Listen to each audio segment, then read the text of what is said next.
First tonight at 6, we have new details on the Department of Justice lawsuit against Oklahoma for the state's voter rolls. I'm Naomi Kidd. TJ is off tonight. Oklahoma's election secretary says the DOJ is asking for some information that he's not legally allowed to turn over. I'm digging into that lawsuit and listening to voters.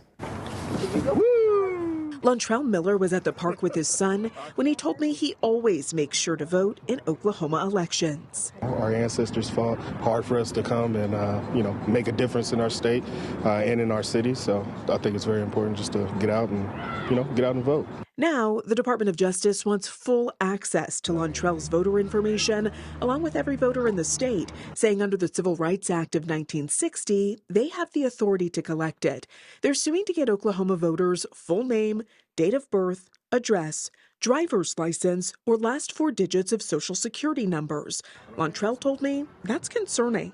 I believe Oklahoma, they created all the laws and stuff to protect consumers' rights and their privacy and all that. I think that should really stay with the states. In this February 4th letter to the DOJ, State Election Secretary Paul Zierix said, quote, "If we could legally comply, we would promptly do so. But the Oklahoma State Election Board is not legally authorized to share driver's license numbers or any portion of a Social Security number."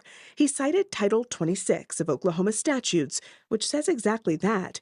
They already provided publicly available voter information. And I hope they will hold that line. Oklahoma is one of 29 states the DOJ sued. Karen Klossing, visiting her daughter in Tulsa, told me she's been closely following the lawsuits. The fact that this Department of Justice is trying to get information raises questions about what this information will be used for. The DOJ says this is about election integrity and transparency. In a statement, Tulsa County's Republican Party said in part, quote, "We have confidence in their efforts and believe showing work details should not be a problem." Voters are closely monitoring the litigation. Voting is our most basic right, and for the state to protect your privacy is top priority. Of the 29 lawsuits the Department of Justice filed, at least 3 of them have been dismissed by federal judges. In California, the judge claimed the request was, quote, "unprecedented and illegal." When the Oregon lawsuit was dismissed, the state's attorney general welcomed the ruling, saying Oregon citizens deserve to know that voting laws can't be used as a backdoor to grab their personal information.